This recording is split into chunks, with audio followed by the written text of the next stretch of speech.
ಕೊನೆಯಲ್ಲಿ ನಾನು ಅವರಿಗೆ 25ನೇ ತಾರೀಕು ಪ್ರತಿಭಟನೆಯನ್ನು ಹಮ್ಮಿಕೊಂಡಿದ್ದೀರಿ, ಬಂದ್ ಮಾಡ್ತೀವಿ, ವಹಿವಾಟು ನಿಲ್ಲಿಸ್ತೀವಿ ಅಂತ ಏನು ಹೇಳಿದ್ದಾರೆ.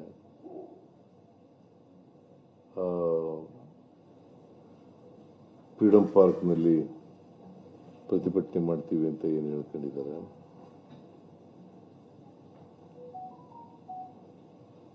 ಅದನ್ನು ವಾಪಸ್ ತಗೋಬೇಕು ಅಂತ ಅವರಿಗೆ ಮನವಿ ಮಾಡಿದ್ದೀನಿ. ಅವರು ವಾಪಸ್ ತಗೋತೀವಿ ಅಂತೇಳಿ ಮನವಿ ಮಾಡಿದ್ದಾರೆ, ಆಮೇಲೆ ಒಪ್ಕೊಂಡಿದ್ದಾರೆ.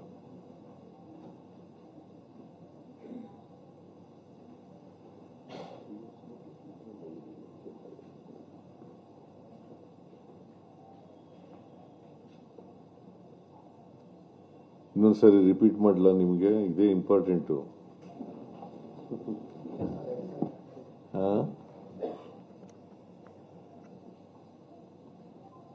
ಫ್ರೀಡಂ ಪಾರ್ಕ್ನಲ್ಲಿ ಹಮ್ಮಿಕೊಂಡಿರ್ತಕ್ಕಂಥ ಪ್ರತಿಭಟನೆಯನ್ನ ವಾಪಸ್ ತಗೋಬೇಕು ಅಂತ ಹೇಳಿದ್ದೇನೆ. ಅವರು ವಾಪಸ್ ತಗೊಳ್ತೀವಿ ಅಂತ ಹೇಳಿದ್ದಾರೆ. ಇವತ್ತಿಂದಲೇ ಕಪ್ಪು ಪಟ್ಟಿ ಧರಿಸಿಕೊಂಡು ಇಡೀ ರಾಜ್ಯಾದ್ಯಂತ ಪ್ರತಿಭಟನೆ ಮಾಡ್ತಾ ಇದ್ದಾರೆ.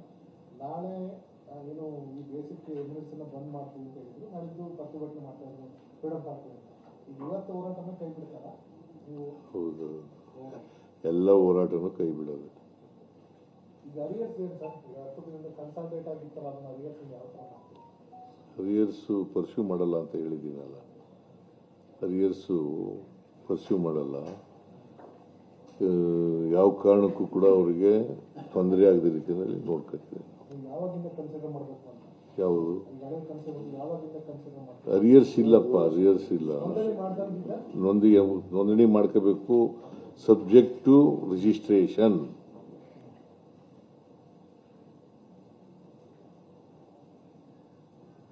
ರಿಜಿಸ್ಟ್ರೇಷನ್ ಕಡ್ಡಾಯ. ಈಗ ತೆರಿಗೆ ನೆಟ್ಟಿಗೆ ಬರಬೇಕಲ್ಲ ಎಲ್ರೂ. ಬಟ್ ಯಾರಿಗೆ ಎಕ್ಸೆಂಪ್ಟೆಡ್ ಗೂಡ್ಸ್ ಇದೆ ಅವ್ರ ಹತ್ರ ಅವ್ರಿಗೆ ರಿಜಿಸ್ಟ್ರೇಷನ್ ಅಗತ್ಯ ಇಲ್ಲ.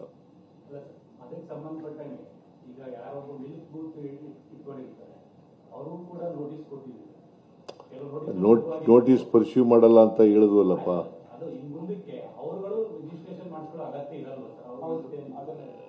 ಈಗ ಯಾವುದು ಎಕ್ಸೆಂಪ್ಟೆಡ್ ಅಂತ ಇರ್ತದೆ, ವಿನಾಯಿತಿ ಅಂತ ಇರ್ತದೆ, ಅವರು ರಿಜಿಸ್ಟರ್ ಮಾಡ್ಕೋಬೇಕಾದಂತ ಅಗತ್ಯ ಇಲ್ಲ. ಮಿಲ್ಕು ತರಕಾರಿ, ಎಳ್ನೀರು, ಇಂಥವೆಲ್ಲ, ಹೂವು, ಇಂಥವೆಲ್ಲ ಎಕ್ಸೆಂಪ್ಟೆಡ್ ಅಲ್ಲ.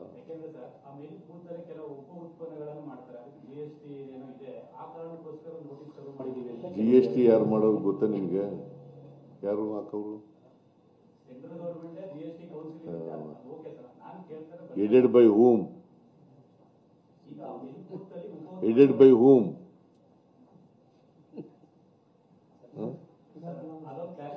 ಎಲ್ಲ ಎಡೆಡ್ ಬೈ ಹೂಮ್ ಅಂತ ಹೇಳಪ್ಪ ನೀನು. ಅದನ್ನ ಫೈನಾನ್ಸ್ ಮಿನಿಸ್ಟರ್ ಹಂಗೇಳು ಕರೆಕ್ಟ್ ಆಗಿ. Finance minister of the central government. ಏನು ಸರ್, ನೀವು ಕೇಳ್ತಾ ಇರೋದು ಈಗ ಹಾಲಿನ ಅಂಗಡಿಯಲ್ಲಿ ಅವರು ಚಿಪ್ಸು, ಐಸ್ ಕ್ರೀಮು, ಕೋಕೋಕೋಲಾ ಎಲ್ಲ ಮಾರ್ತಾ ಇರಬಹುದು. ಸೊ ಅದು ಆ ಕಮಾಡಿಟೀಸ್ ಮೇಲೆ ಟ್ಯಾಕ್ಸ್ ಬರುತ್ತೆ. But there is something called as the primary commodity. So principal commodity ಮೇಲೆ ಒಂದ್ ವೇಳೆ ಎಕ್ಸೆಂಪ್ಟೆಡ್ ಇದ್ರೆ ನಾವು ಬೇರೆ ಇದನ್ನು ನಾವು ಪರ್ಸ್ಯೂ ಮಾಡೋದಿಲ್ಲ. That is the decision on CM ಸಾಹೇಬರು ತೀರ್ಮಾನ ಮಾಡಿ.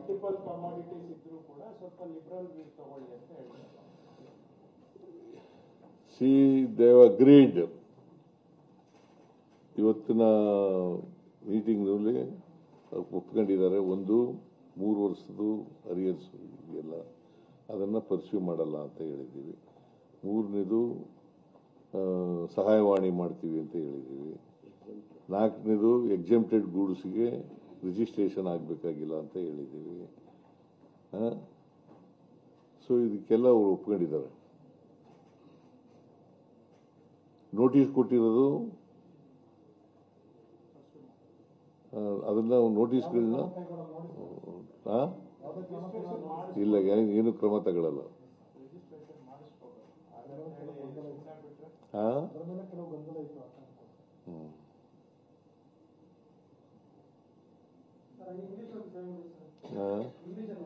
ಯಾಕೆ ನೀವು ಇಂಗ್ಲಿಷ್ನವ್ರ?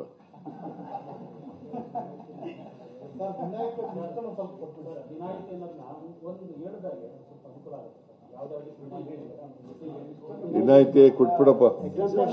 ಸಿಂಪಲ್ ಆಗಿ ಹೇಳೋದಾದ್ರೆ ಹಣ್ಣು, ತರಕಾರಿ, ಹಾಲು, ಮಾಂಸ ಇವು ಇನ್ನ ಬಹಳ ಉದ್ದಾಯ. ಸಿಂಪಲ್ ಆಗಿ ಹೇಳಿ. ಸೊ ಸಾಹೇಬ್ರು ಹೇಳಿದಾಗೆ ಎಲ್ಲ ಪ್ರಿನ್ಸಿಪಲ್ ಕಮೋಡಿಟೀಸು ಎಕ್ಸೆಂಪ್ಟೆಡ್ ಕಮೋಡಿಟೀಸ್ ಇದ್ರೆ ಆ ಬೇಸಿಸ್ ಮೇಲೆ ನಾವು ಎಕ್ಸೆಂಪ್ಷನ್ ಮಾಡ್ಲಿಕ್ಕೆ ಇದು ಕ್ರಮ ತಗೊಳ್ತೀವಿ. ಸೊ ಎಕ್ಸೆಂಪ್ಟೆಡ್ ಕಮೋಡಿಟೀಸ್ ಅಂದ್ರೆ ಇದು. ಸೊ ದೊಡ್ಡ ಗೊಂದಲಕ್ಕೆ ತೆರೆ ಎಳೆಯುವ ಪ್ರಯತ್ನವನ್ನ ಸರ್ಕಾರ ಮಾಡಿದೆ. ಸಿಎಂ ಸಿದ್ದರಾಮಯ್ಯನವರು ಮನವಿ ಮಾಡ್ಕೊಂಡಿದ್ರು, ಅದಕ್ಕೀಗ ವರ್ತಕರು ಕೂಡ ಸ್ಪಂದಿಸಿದ್ದಾರೆ. ಬಂದು ವಾಪಸ್ ತೆಗೆದುಕೊಳ್ಳೋಕೆ ಓಕೆ, ಅವರೊಂದು ಮನವಿ ಮಾಡಿದ್ರು, ಅದ್ರ ಪ್ರಕಾರ ಒಪ್ಕೊಂಡಿದ್ದಾರಂತೆ. ಬಟ್ ಇಲ್ಲಿ ವಿಷಯ ಏನು ಅಂತ ಅಂದ್ರೆ 3 ವರ್ಷಗಳ ಎರಿಯರ್ಸ್ ಅನ್ನ ಕಟ್ಟಬೇಕು ಅನ್ನುವಂತ ವಿಚಾರ ಇತ್ತಲ್ಲ, 2021, 22, 22, 23, 23, 24 ಬಹುಶಃ ಅದನ್ನ ಈಗ ಸರ್ಕಾರ ವಿನಾಯಿತಿಯನ್ನ ಕೊಟ್ಟಿದೆ ಅಂತ ಕಾಣಿಸುತ್ತೆ. ಬಂದು ವಾಪಸ್ ತೆಗೆದುಕೊಳ್ಳೋಕೆ ಮನವಿಯನ್ನ ಮಾಡಿದ್ದೆ, ಅವರಿಗೆ ಬಂದು ವಾಪಸ್ ಪಡ್ಕೊಳ್ಳೋಕೆ ಒಪ್ಪಿದ್ದಾರೆ ಅನ್ನುವಂತಾನೆ ಹೇಳಿದ್ದಾರೆ. ಅದರ ಜೊತೆಗೆ ಈ ಅರಿಯರ್ಸ್ ಅನ್ನ ಕಟ್ಟಬೇಕು ಅಂತ ನಿಟ್ಟಿನಲ್ಲಿ, ಯಾಕಂತ ಅಂದ್ರೆ ಏನು ಸಣ್ಣ ಪುಟ್ಟದಲ್ಲ, 40 ಲಕ್ಷ 45 ಲಕ್ಷ ಈ ರೀತಿಯಾಗಿ ಕಟ್ಟಬೇಕು ಅಂತ ಬಂದಿತ್ತು ನೋಟಿಸ್. ಇದರ ಬಗ್ಗೆನೂ ಚರ್ಚೆ ಆಯಿತು ಮೀಟಿಂಗ್ ಅಲ್ಲಿ. ಈಗ ನಮ್ಮ ರಾಜ್ಯದಲ್ಲಿ ಇಡೀ ದೇಶದಲ್ಲಿ ಮ್ಯಾಕ್ಸಿಮಮ್ UPI ಪೆನಿಟ್ರೇಷನ್ ಇದೆ. 40% ರಷ್ಟು ಟ್ರಾನ್ಸಾಕ್ಷನ್ಸ್ UPI ಮೂಲಕ ಆಗ್ತಾ ಇದೆ. ಇಡೀ ದೇಶದಲ್ಲಿ ಆವ್ರೇಜ್ ಬರೀ 30% ಇದೆ. ಇದು ತುಂಬಾ ಒಂದು ಒಳ್ಳೆಯ ಸಂಗತಿ ನಮಗೆ.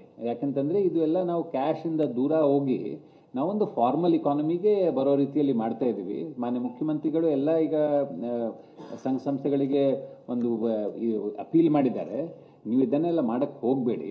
ನೀವು ಅವರೆಲ್ಲರೂ ಒಪ್ಕೊಂಡಿದ್ದಾರೆ, ನಾವೆಲ್ಲ ರಿಜಿಸ್ಟ್ರೇಷನ್ ಮಾಡಕ್ಕೆ ತಯಾರಿದ್ದೀವಿ, ಅವರಿಗೂ ಅನುಕೂಲ ಆಗತ್ತೆ. ಇದು ಒಂದು ಎಲ್ಲ ಈಗ ನಮಗೆ ಈಗ ಒಂದು ಫಾರ್ಮಲ್ ಇಕಾನಮಿಗೆ ಬರೋಕ್ಕೆ ಎಲ್ಲರಿಗೆ ಅನುಕೂಲ ಆಗುತ್ತೆ. ಸೊ ಇದರ ಬಗ್ಗೆ ಏನು ಗೊಂದಲ ಇಲ್ಲ, ಅವರೆಲ್ಲರೂ ಒಪ್ಕೊಂಡಿದ್ದಾರೆ, ನಾವು ಇದು ಬರೋಕ್ಕೆ ರೆಡಿ ಇದ್ದೀವಿ ಅಂತ. ಆಮೇಲೆ ನಾವು ಅದನ್ನು ಹೇಳಿದೆ, ಅವರು ಒಪ್ಕೊಂಡಿದ್ದಾರೆ. ಅವರು ಒಂದ್ ವೇಳೆ ತೆಗೆದಿದ್ದಾರೆ ಅವರಿಗೆ ಲಾಸ್ ಆಫ್ ಬಿಸ್ನೆಸ್ ಆಗುತ್ತೆ. ಯಾಕಂದ್ರೆ ಎಲ್ಲ ಈಗ ಯಾರು ಉಪಯೋಗಿಸ್ತಾ ಇದ್ದಾರೆ, ನಾವೆಲ್ಲರೂ ಉಪಯೋಗಿಸ್ತಾ ಇರೋರಲ್ಲ, ನೀವೆಲ್ಲರೂ ಉಪಯೋಗಿಸ್ತಾ ಇರಬೇಕು. ಹೀಗಾಗಿ ಈಗ ಇಲ್ಲ, ಅವ್ರು ಯಾರು ಇಟ್ಕೊಂಡಿಲ್ಲ, ಸ್ಕ್ಯಾನರ್ಸ್ ಇಟ್ಕೊಂಡಿಲ್ಲ, ಈಗ ಬಾರ್ಕೋಡ್ ಇಟ್ಕೊಂಡಿಲ್ಲ, ಅಲ್ಲಿ ಅವರಿಗೆ ಬಿಸ್ನೆಸ್ ಅಲ್ಲಿ ಧಕ್ಕೆ ಆಗತ್ತೆ. ಅವರೆಲ್ಲ ಒಪ್ಕೊಂಡಿದಾರಪ್ಪ. ಈಗ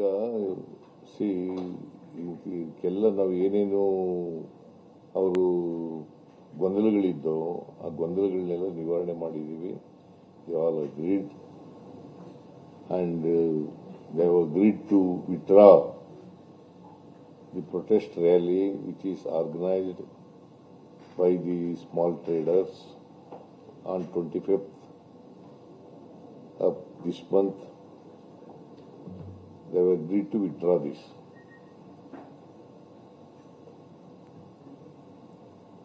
ಕಳೆದ 3 years ಇಂದ ಈ ಒಂದು ಟ್ಯಾಕ್ಸ್ ಅನ್ನ ಕಲೆಕ್ಟ್ ಮಾಡಿಲ್ಲ ಅಂತ ಅದರಿಂದ ರಾಜ್ಯ ಸರ್ಕಾರಕ್ಕೆ ಎಷ್ಟು ಮತ್ತು ಕೇಂದ್ರ ಸರ್ಕಾರ ಎಷ್ಟು ಲಾಭ ಬರ್ತದೆ ಸರ್? ಎಷ್ಟು ಅನುದಾನ ಬರ್ತಾ ಇತ್ತು? ಇದಕ್ಕೆ ಎಷ್ಟು ಹಣ ಬರ್ತಾ ಇತ್ತು? ಎಷ್ಟು ನೋಟಿಸ್ ಕೊಟ್ಟಿದ್ದಾರೆ, 9,000 ನೋಟಿಸ್ ಕೊಟ್ಟಿದ್ದಾರೆ. ಅದರಿಂದ ರಾಜ್ಯ ಸರ್ಕಾರಕ್ಕೆ ಎಷ್ಟು ಲಾಭ ಆಗ್ತಿತ್ತು ಅಂತ? ಸುಮಾರು 2,000 ಕೋಟಿ ಅಲ್ಲ ಸರ್?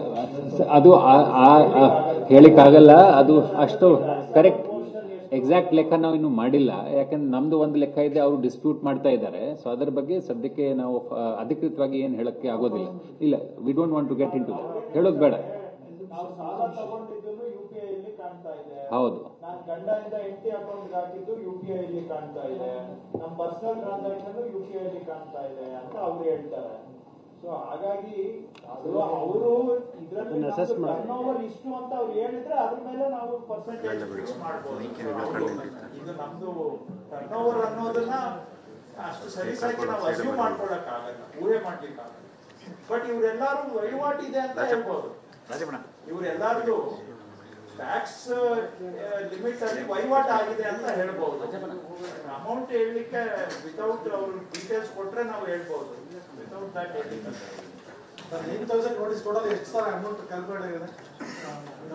ಅಲ್ಲ ಹೇಳಿದೀವಲ್ಲ, ಅಮೌಂಟ್ ಹೇಳಕ್ಕಾಗಲ್ಲ.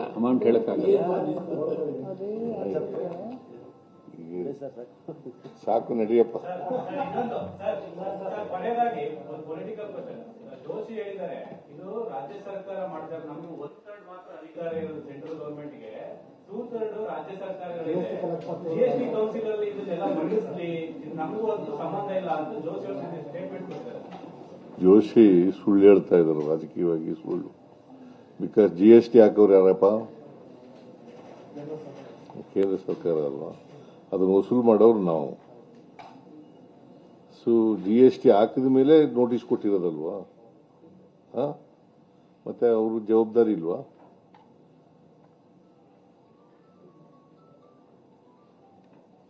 ಸುಮ್ಮನೆ ಏನೋ ಹೇಳೋದು ಕೇಂದ್ರ ರಾಜ್ಯ ಸರ್ಕಾರ ಜವಾಬ್ದಾರಿ ಇದಕ್ಕೆ ಅಂತ ಅನ್ನೋದು. ಇವೆಲ್ಲ ಚರ್ಚೆ ಮಾಡಿದೀವಿ, ಈಗ ಒಪ್ಕೊಂಡಿದ್ದಾರೆ ಬಿಡಿಯಪ್ಪ, ಸುಮ್ಮನೆ ಯಾಕೆ ಅವೆಲ್ಲ. ದೆಹಲಿಗೆ 25ನೇ ತಾರೀಕು OBC ಅಡ್ವೈಸರಿ ಕೌನ್ಸಿಲ್ದು ಒಂದು ಎಂತ ತಾಲೂಕು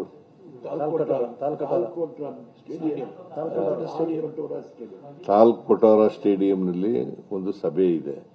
ಆ ಸಭೆಗೆ ನಾನು one of the members, advisory ಕೌನ್ಸಿಲ್ನಲ್ಲಿ ನಾನು ಒಬ್ಬ ಮೆಂಬರ್ ಇದ್ದೀನಿ. ನನ್ನೂ ಕರೆದಿದ್ದಾರೆ, ಅದಕ್ಕೆ ಹೋಗ್ತಾ ಇದ್ದೀನಿ ಅಟೆಂಡ್ ಮಾಡಕ್ಕೆ.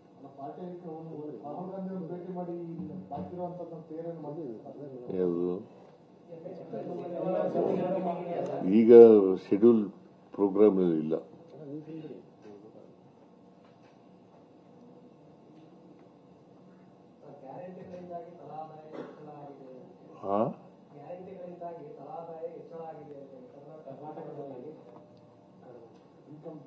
ಈಗ ಅವರೇ ಒಪ್ಕೊಂಡಿದಾರಲ್ವಾ, ಕರ್ನಾಟಕದಲ್ಲಿ ತಲಾ ಆದಾಯ ಸುಮಾರು 2,05,000 ಕೋಟಿ, 2,05,000 ಹೀಗಾಗಿದೆ. So we are number 1 in the country. Per capital ಇನ್ಕಮ್ನಲ್ಲಿ Karnataka stands number 1 in the country.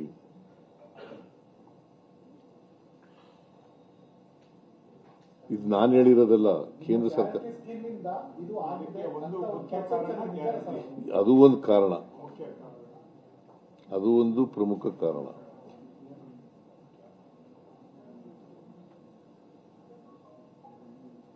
ಬಿಜೆಪಿಯವ್ರಿಗೆ ಜ್ಞಾನೋದಯ ಆಗಲಿ ಅಂತ ಕೇಳಿ ನೋಡ್ತಾ ಇದ್ದೆ.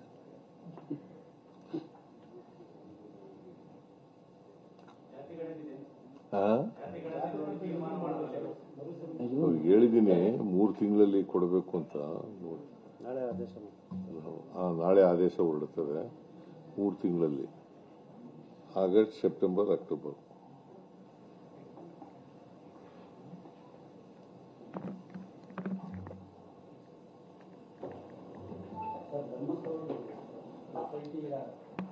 SIT ಮಾಡಿದೀವಲ್ಲ, ಎಂಕ್ವೈರಿ ಮಾಡಲಿ ಅವರು.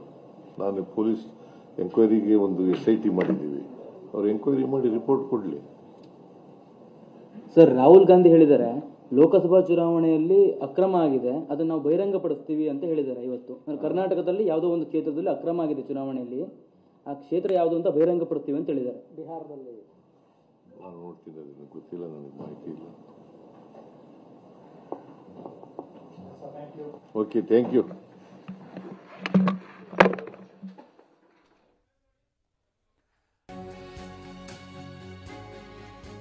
ವ್ಯಾಪಾರಸ್ಥರು, ಅದರಲ್ಲೂ ಸಣ್ಣ ವರ್ತಕರು, ಹಾಗೆ ಈ GST ನಡುವೆ ನಡೀತಾ ಇದ್ದಂತಹ ಒಂದು ದೊಡ್ಡ ಸಮರ ಏನಿತ್ತಲ್ಲ, ಬಹುಶಃ ಅದನ್ನ ನಿರಾಳ ಮಾಡುವಂತ ಪ್ರಯತ್ನವನ್ನ ಮುಖ್ಯಮಂತ್ರಿಗಳು ಮಾಡಿದ್ದಾರೆ.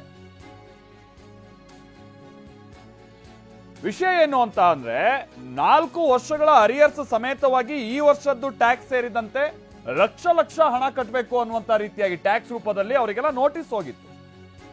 ಹಂಗಾಗಿ ಅವರು ನಾವು UPI ಪೇಮೆಂಟ್ ಇನ್ಮೇಲೆ ಬಳಸದೇ ಇಲ್ಲ ಅನ್ನುವಂಥ, ಅಥವಾ ಡಿಜಿಟಲ್ ಪೇಮೆಂಟ್ ಮಾಡೋಕೆ ಹೋಗಲ್ಲ ಅಂತೇಳಿ ಬಹಳಷ್ಟು ಮಂದಿ ಪ್ರತಿಭಟಿಸೋಕೆ ಶುರು ಮಾಡಿದ್ರು. ಇದು ಕೇಂದ್ರದ ವ್ಯಾಪ್ತಿಗೆ ಬರುತ್ತೋ ರಾಜ್ಯದ ವ್ಯಾಪ್ತಿಗೆ ಬರುತ್ತೋ ಈಗಿದ್ದಂತ ಪ್ರಶ್ನೆ. ಸ್ಟೇಟ್ ಅವ್ರು ಇಲ್ಲ ಕೇಂದ್ರ ಅಂತಿದ್ರು, ಕೇಂದ್ರ ಸಚಿವರು ಇಲ್ಲ ರಾಜ್ಯದ ವ್ಯಾಪ್ತಿಗೆ ಅಂತ ಹೇಳ್ತಾ ಇದ್ರು. ಅದೇನೇ ಇರಲಿ, ಈಗ ಮುಖ್ಯಮಂತ್ರಿಗಳು ಕೆಲವು ವಿಚಾರಗಳನ್ನ ಸ್ಪಷ್ಟಪಡಿಸಿದ್ದಾರೆ. ಒಂದು ಅರಿಯರ್ಸ್ ಅಂದ್ರೆ ಈ ಕಳೆದ ಹಿಂದಿನ 3 ವರ್ಷಗಳ ಅರಿಯರ್ಸ್ ಅನ್ನ ಕಟ್ಟಬೇಕು ಅಂತ ಈಗೇನ್ ನೋಟಿಸ್ ಕೊಟ್ಟಿದ್ರಲ್ಲ, ಅದನ್ನ ಬಹುಶಃ ಅದನ್ನ ಕ್ಲಿಯರ್ ಮಾಡ್ತೀವಿ ಅನ್ನೋದನ್ನ ಹೇಳಿದ್ದಾರೆ. ಆ ಡೀಟೇಲ್ಸ್ ಏನು ನಮ್ಮ ಪ್ರತಿನಿಧಿ ಸಿಗ್ತಾರೆ, ಅವ್ರ ಜೊತೆ ಮಾತಾಡೋಣ. ನಂಬರ್ 1. ನಂಬರ್ 2, ಎಸೆನ್ಷಿಯಲ್ ಗೂಡ್ಸ್ ಅನ್ನ ಹೊರತುಪಡಿಸಿ ಅಥವಾ GST ವ್ಯಾಪ್ತಿಗೆ ಹೊರದೇ ಇರುವಂತ ಗೂಡ್ಸ್ ಏನು ಹಾಲು, ಹೂವು ಈ ತರನಾದಂತ ವರ್ತಕರನ್ನ ಹೊರತುಪಡಿಸಿ ಉಳಿದಂತವ್ರು ನೀವು GST ವ್ಯಾಪ್ತಿಗೆ ಬನ್ನಿ ಅನ್ನುವಂಥದ್ದು ನನ್ನ ಮನವಿ ಮಾಡ್ಕೊಂಡಿದ್ದೆ. ರಿಜಿಸ್ಟರ್ ಮಾಡಿಸ್ಕೊಳ್ಳಿ, GST ರಿಜಿಸ್ಟರ್ ಮಾಡಿಸ್ಕೊಳ್ಳಿ ಅಂತ, ಅದಕ್ಕೆ ಅವ್ರು ಒಪ್ಪಿದ್ದಾರೆ ಅನ್ನುವಂಥದ್ದು. ನಂಬರ್ 2. ಮೂರನೇದಾಗಿ ಈಗ ನಾನು ಹೇಳಿದಾಗೆ ಈಗ ಎಸೆನ್ಷಿಯಲ್ ಗೂಡ್ಸ್ ಅನ್ನುವಂಥದಕ್ಕೆ ಏನು GST ವ್ಯಾಪ್ತಿಗೆ ಬರೋದಿಲ್ವಲ್ಲ, ಅವ್ರಿಗೆ ಯಾವುದೇ ರೀತಿ ಸಮಸ್ಯೆ ನಾವು ಮಾಡೋದಿಲ್ಲ ಅನ್ನುವಂಥದ್ದನ್ನು ಕೂಡ ಹೇಳ್ತೀವಿ ಅನ್ನುವಂಥದ್ದನ್ನು. ಹೇಗೆ ಮುಖ್ಯಮಂತ್ರಿಗಳು ಹಂತ ಹಂತವಾಗಿ ಇದ್ದಂಥ ಎಲ್ಲ ಸಮಸ್ಯೆಗಳನ್ನ ಪರಿಹರಿಸುವಂತ ನಿಟ್ಟಿನ ಭರವಸೆಯನ್ನ ಕೊಟ್ಟಿದ್ದಾರೆ. ಒಂದು ಉತ್ತಮವಾದಂಥ ಹೆಜ್ಜೆ ಸ್ಟೇಟ್ ಗವರ್ಮೆಂಟ್ ಮಧ್ಯಸ್ಥಿಕೆ ವಹಿಸಿರುವಂತ ಕಾರಣಕ್ಕಾಗಿ ಬಹುಶಃ ಮುಂದೆ ಈ ಗೊಂದಲ ಕ್ಲಿಯರ್ ಆಗ್ಬೋದು ಅಂತ ಕಾಣಿಸುತ್ತೆ.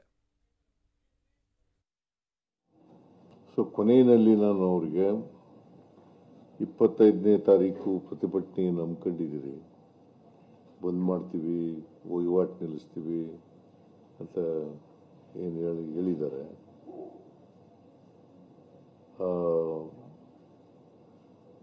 ಫ್ರೀಡಂ ಪಾರ್ಕ್ನಲ್ಲಿ ಪ್ರತಿಭಟನೆ ಮಾಡ್ತೀವಿ ಅಂತ ಏನು ಹೇಳ್ಕೊಂಡಿದ್ದಾರೆ.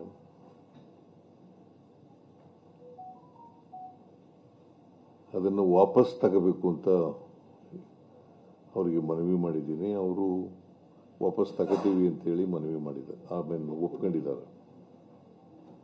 ಫ್ರೀಡಂ ಪಾರ್ಕ್ನಲ್ಲಿ ಹಮ್ಮಿಕೊಂಡಿರ್ತಕ್ಕಂಥ ಪ್ರತಿಭಟನೆಯನ್ನ ವಾಪಸ್ ತಗೋಬೇಕು ಅಂತ ಹೇಳಿದ್ದೇನೆ. ಅವರು ವಾಪಸ್ ತಗೊಳ್ತೀವಿ ಅಂತ ಹೇಳಿದ್ದಾರೆ.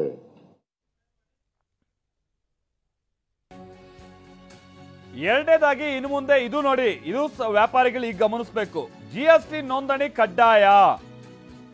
ಇನ್ನು ಮುಂದೆ GST ನೋಂದಣಿ ಕಡ್ಡಾಯ. ಪ್ರತಿಯೊಬ್ಬರು ವ್ಯಾಪಾರಸ್ಥರು ವಹಿವಾಟು ಏನ್ ಮಾಡ್ತಾ ಇದ್ದೀರಾ, ನೀವು GST ನೋಂದಣಿ ಮಾಡಬೇಕು. ಯಾರಿಗಿಲ್ಲ?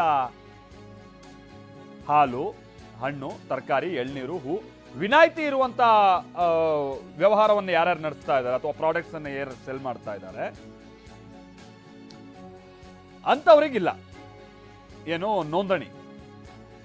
ಅಗತ್ಯ ಸೇವೆಗಳಿಗೆ ಸಂಬಂಧಪಟ್ಟ ಹಾಗೇನೂ ಕೂಡ ಸರಕು ಎಲ್ಲ ಮಾರಾಟ ಮತ್ತೊಂದು ಅದನ್ನು ಹೊರತುಪಡಿಸಿ ಸೇವೆಗಳಿಗೆ ಸಂಬಂಧಪಟ್ಟ ಹಾಗೇನೂ ಕೂಡ ತೆರಿಗೆ ಸಂಗ್ರಹ ಇರೋದಿಲ್ಲ. ಬಟ್ ಉಳಿದಂತವರು ಕಡ್ಡಾಯವಾಗಿ ನೋಂದಣಿ ಮಾಡಿಸ್ಕೊಳ್ಬೇಕು ಅನ್ನುವಂಥ ಸೂಚನೆಯನ್ನ ಸರ್ಕಾರ ಕೊಟ್ಟಿದೆ. ನೋಟಿಸ್ ಕೊಟ್ಟಿದೆ. ಈ ಎಕ್ಸೆಂಪ್ಟೆಡ್ ಟ್ಯಾಕ್ಸ್ನಿಂದ ವಿನಾಯಿತಿ ಇದೆಯಲ್ಲ, ಅವುಗಳಿಂದ ಯಾವ ಕಾರಣಕ್ಕೂ ಕೂಡ ಆ ಕಮೋಡಿಟೀಸ್ ಪದಾರ್ಥಗಳು ಇದಾವಲ್ಲ ಅದರಿಂದ ತೆರಿಗೆ ವಸೂಲು ಮಾಡೋಕ್ಕೆ ನೋಟಿಸ್ ಕೊಟ್ಟಿದ್ರು ಕೂಡ ವಸೂಲು ಮಾಡಲ್ಲ. ಈ 3 ವರ್ಷದಿಂದ ರಿಯರ್ಸ್ ಎಲ್ಲ ಕೊಡಬೇಕು ಅಂತ ಎಲ್ಲ ಹೇಳಿತ್ತಲ್ಲ, ಅದನ್ನ ಪರ್ಸ್ಯೂ ಮಾಡಲ್ಲ ಅಂತ ಹೇಳಿದ್ದೀನಿ. ಅವರು ಬಹಳ ಸ್ಪಷ್ಟವಾಗಿ ಏನು ಹೇಳಿದ್ದಾರೆ ಅಂತಂದ್ರೆ, ಈ ನೋಟಿಸ್ ಬಂದದ್ರಿಂದ ಸ್ವಲ್ಪ ಗೊಂದಲಗಳೆಲ್ಲ ನೀವು ಉದ್ಭವ ಆಗ್ಬಿಟ್ಟಿದ್ದಾವೆ. ಮೊದಲನೇದು ಕಡ್ಡಾಯವಾಗಿ ನೋಂದಣಿ ಮಾಡಿಸ್ಕೊಳ್ಬೇಕು ಅಂತ ಹೇಳಿದ್ದೀನಿ, ಒಪ್ಕೊಂಡಿದ್ದಾರೆ ಅದಕ್ಕೆಲ್ಲ. ಅನಿಲ್ ನಮ್ಮ ಪ್ರತಿನಿಧಿ ಇದಕ್ಕೆ ಸಂಬಂಧಪಟ್ಟಾಗೆ ಮತ್ತಷ್ಟು ಡೀಟೇಲ್ಸ್ ಅನ್ನ ಕೊಡ್ತಾರೆ. ಅನಿಲ್, ಬಹಳ ಗೊಂದಲ ಉಂಟಾಗಿತ್ತು ಅನಿಲ್, ಅರಿಯರ್ಸ್ನೆಲ್ಲ ಯಾಕೆ ಈಗ ಹಾಕಿದ್ದಾರೆ ಅದು ಮೇನ್ ಇವ್ರ ಪ್ರಶ್ನೆ ಆಗಿತ್ತು. ಹಾಗಾಗಿ 30 ಲಕ್ಷ 40 ಲಕ್ಷ ಅನ್ನುವಂಥದ್ದೆಲ್ಲ ಈಗ ಟ್ಯಾಕ್ಸ್ ತೋರಿಸ್ತಾ ಇದಾರಂತ. ಈಗ ಅರಿಯರ್ಸ್ಗೆ ಸಂಬಂಧಪಟ್ಟಂಗೆ ಸರ್ಕಾರ ನಿರ್ಧಾರ ಏನು, ಈ ವರ್ಷದ ಟ್ಯಾಕ್ಸ್ ಅನ್ನು ಕಟ್ಟಬೇಕು ಅನ್ನುವಂಥ ವಿಚಾರವಾಗಿ ಸರ್ಕಾರ ನಿರ್ಧಾರ ಏನಿದೆ, ಆಮೇಲೆ GST ನೋಂದಣಿ ಮಾಡ್ಕೊಳ್ಬೇಕು ಅನ್ನುವಂಥ ನಿಟ್ಟಿನ ಸೂಚನೆ ಇಲ್ಲ, ಇವತ್ತು ಏನಾಗಿದೆ ಅನಿಲ್? ಮಾಲ್ತೇಶ್, ತೆರಿಗೆ ಸಂಗ್ರಹ ವಿಚಾರದಲ್ಲಿ ಸಾಕಷ್ಟು ಗೊಂದಲ ಮತ್ತು ಜಟಾಪಟೆ ಇತ್ತು. ಅಂದ್ರೆ ಈಗ 20ನೇ ತಾರೀಕು ಬಂದು ಪ್ರತಿಭಟನೆ ಮಾಡುವಂತ ಸ್ಟೇಜ್ಗೂ ಕೂಡ ಈ ಒಂದು ವಾಣಿಜ್ಯೋದ್ಯಮಿಗಳ ಒಂದು ಹೋರಾಟ ಕೂಡ ಹೋಗಿತ್ತು. ಆದ್ರೀಗ CM ಸಿದ್ದರಾಮಯ್ಯ ನೇತೃತ್ವದಲ್ಲಿ ನಡೆದ ಒಂದು ರೀತಿಯ ಸಭೆ ಸಫಲ ಆಗಿದೆ ಅಂತ ಹೇಳ್ಬೋದು. ಯಾಕಂದ್ರೆ ಈಗ ಕಳೆದ ಕೆಲ ದಿನದಿಂದಲೂ ಕೂಡ ಸಾಕಷ್ಟು ಚರ್ಚೆ ಗೊಂದಲ ಕೂಡ ಆಗ್ತಾ ಬರ್ತಾ ಇತ್ತು. ಇದೀಗ CM ಸಿದ್ದರಾಮಯ್ಯನವರು ಈಗ ಹೇಳಿದಂತಹ ಪ್ರಕಾರ ಈಗ ಕೇಂದ್ರವೇ GST ಹಾಕುತ್ತೆ, ನಾವು ಅದನ್ನ ಸಂಗ್ರಹ ಮಾಡಬೇಕಾಗುತ್ತೆ. ವಿನಾಕಾರಣ ಇಲ್ಲಿ ಬಿಜೆಪಿ ಕೂಡ ರಾಜಕೀಯ ಮಾತನ್ನು ಕೂಡ ಪ್ರಸ್ತಾಪ ಮಾಡಿದ್ರು. ಜೊತೆಗೆ ಈಗ 25ನೇ ತಾರೀಕು ಕರೆದಂತಹ ಬಂದ್ ಏನಿತ್ತು ಫ್ರೀಡಂ ಪಾರ್ಕ್ ನಲ್ಲಿ, ಅದು ಕೈ ಬಿಡಬೇಕು ಅಂತ ನಾವು ಮನವಿ ಮಾಡಿದ್ವಿ ಸರ್ಕಾರದ ವತಿಯಿಂದ ಕೂಡ. ಅದಂತೆ ವಾಣಿಜ್ಯೋದ್ಯಮಿಗಳು ಮತ್ತು ವಿವಿಧ ಸಂಘ ಸಂಸ್ಥೆಗಳು ಕೂಡ ನಮ್ಮ ಮನವಿಗೆ ಒಂದು ಸ್ಪಂದಿಸಿದ್ದಾರೆ. ಯಾವುದೇ ರೀತಿಯಾದಂತಹ ಬಂದ್ ಮತ್ತು ಪ್ರತಿಭಟನೆ ಇರೋದಿಲ್ಲ ಅಂತ ಹೇಳಿದ್ರು. ಆದ್ರೆ ಈಗ ವಿನಾಕಾರಣ ಒಂದು ತೆರಿಗೆ ಸಂಗ್ರಹ ಮಾಡೋ ವಿಚಾರವಾಗಿ ಕೂಡ ಒಂದು ಗೊಂದಲ ಇತ್ತು. ಹೀಗಾಗಿ ಅವರಿಗೂ ಕೂಡ ಒಂದು ರೀತಿ ಸಿ ಎಂ ಸಿದ್ದರಾಮಯ್ಯ ಕೂಡ ಒಂದು ಸ್ಪಷ್ಟನೆ ಕೊಟ್ಟಿದ್ದಾರೆ. ಅಂದ್ರೆ ಈಗ ಅಗತ್ಯ ಸೇವೆಗಳು ಯಾವುದೆಲ್ಲ ಇದಾವೆ ಅವಕ್ಕೆ ಒಂದು ವಿನಾಯಿತಿಯನ್ನ ಕೂಡ ಕೊಡಲಾಗುತ್ತೆ. ಯಾವುದಕ್ಕೆ ಈಗ ತೆರಿಗೆ ಇರೋದು ಅವಕ್ಕೆ ಕೂಡ ವಿನಾಕಾರಣ ಕೊಡ್ಲೇಬೇಕಾಗುತ್ತೆ ಒಂದು ಸ್ಪಷ್ಟನೆಯನ್ನು ಕೂಡ ಕೊಟ್ಟಿರುವಂತದ್ದು. ಬಹಳ ಮುಖ್ಯವಾಗಿ ಈಗ ಹೂವು, ಹಣ್ಣು, ತರಕಾರಿ ಮತ್ತೆ ಹಾಲು, ಬ್ರೆಡ್ ಇಂತಹ ಒಂದು ಪದಾರ್ಥಗಳ ಖರೀದಿಗೆ ಅವಕಾಶ ಇರುತ್ತೆ. ಅದಕ್ಕೆ ಯಾವುದೇ ರೀತಿಯ ತೆರಿಗೆ ಇರೋದಿಲ್ಲ ಅನ್ನೋ ಒಂದು ಮಾತನ್ನು ಕೂಡ ಹೇಳ್ತೀವಿ. ಅನವಶ್ಯಕ ಕೂಡ ಗೊಂದಲ ಆಗ್ತಾ ಇತ್ತು. ಬಿಜೆಪಿ ನಾಯಕರು ಈ ರೀತಿಯಾದಂತಹ ಒಂದು ಗೊಂದಲವನ್ನ ಕ್ರಿಯೇಟ್ ಮಾಡ್ತಾ ಇದ್ದಾರೆ. ಕೇಂದ್ರ ಸರ್ಕಾರ GST ಹಾಕುತ್ತೆ, ಅದನ್ನು ಸಂಗ್ರಹ ಮಾಡುವಂತ ಕೆಲಸ ಮಾತ್ರ ನಾವು ಮಾಡ್ತೀವಿ ಅನ್ನೋ ಒಂದು ಸಿದ್ದರಾಮಯ್ಯ ಕೂಡ ಒಂದು ಸ್ಪಷ್ಟನೆ ಕೂಡ ಕೊಟ್ಟಿದ್ರು. ಆದ್ರೆ ಈಗ RFಗೆ ಸಂಬಂಧಪಟ್ಟ ಒಂದಷ್ಟು ಗೊಂದಲ ಕೂಡ ಹಾಗೆ ಇದೆ. ಅದಕ್ಕೆ ಸಂಬಂಧಪಟ್ಟಂತೆ ಅಧಿಕಾರಿಗಳು ಇನ್ನೊಂದಷ್ಟು ಮಾಹಿತಿಯನ್ನ ಕೊಡ್ತಾರ ಒಂದು ಮಾತನ್ನು ಕೂಡ CM ಹೇಳಿರುವಂತದ್ದು. Maltesh. Okay thank you Anil, thank you. ಅಧಿಕಾರಿಗಳು ಇನ್ನು ಉಳಿದಂತ ಮಾಹಿತಿ